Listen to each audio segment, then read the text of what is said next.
Assalamualaikum warahmatullahi wabarakatuh.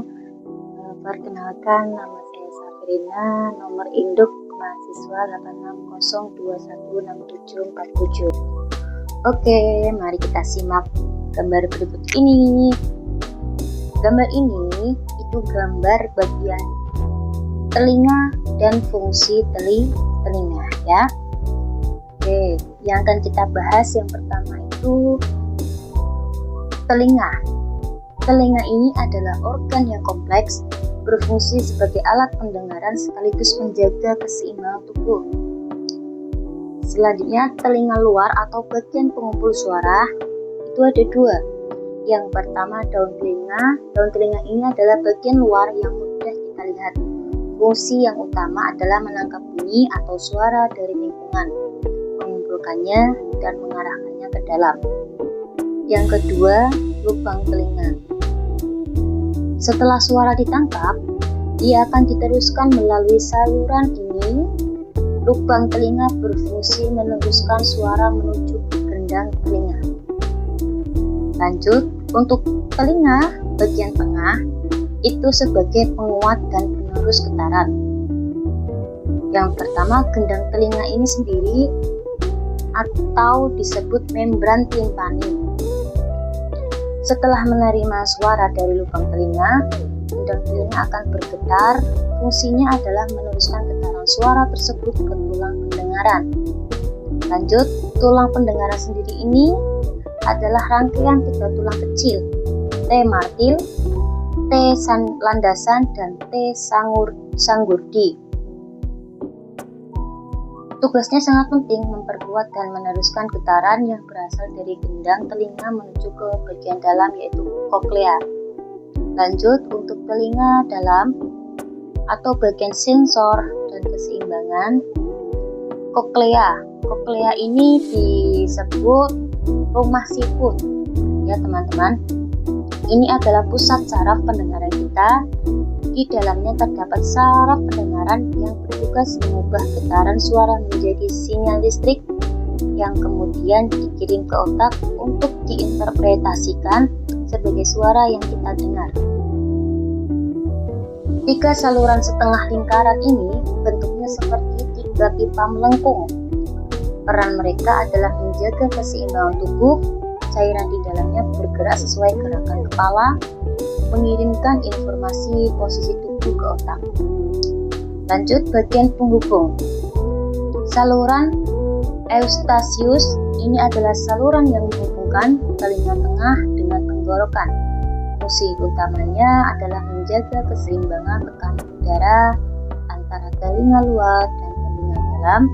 Ini sangat terasa saat Anda berada di pesawat ataupun naik ke tempat tinggi. Dengan susunan yang luar biasa ini, telinga tidak hanya membuat kita bisa mendengar dunia, tapi juga menjaga kita tetap stabil saat bergerak. Oke, mari kita simak praktek pendengaran telinga itu bisa berfungsi dengan baik atau tidak. Di sini saya sudah menyediakan contoh praktek saya dengan murid saya pada gambar video berikut ini. Silakan dilihat dan ditonton.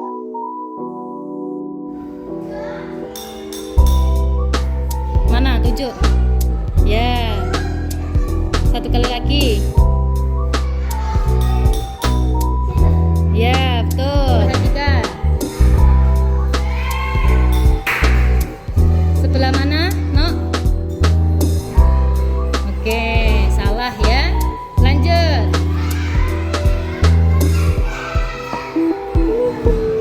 Hei. Hup, mana? Betul. Oke. Yang mana? Kanan atau kiri? Oke, lanjut.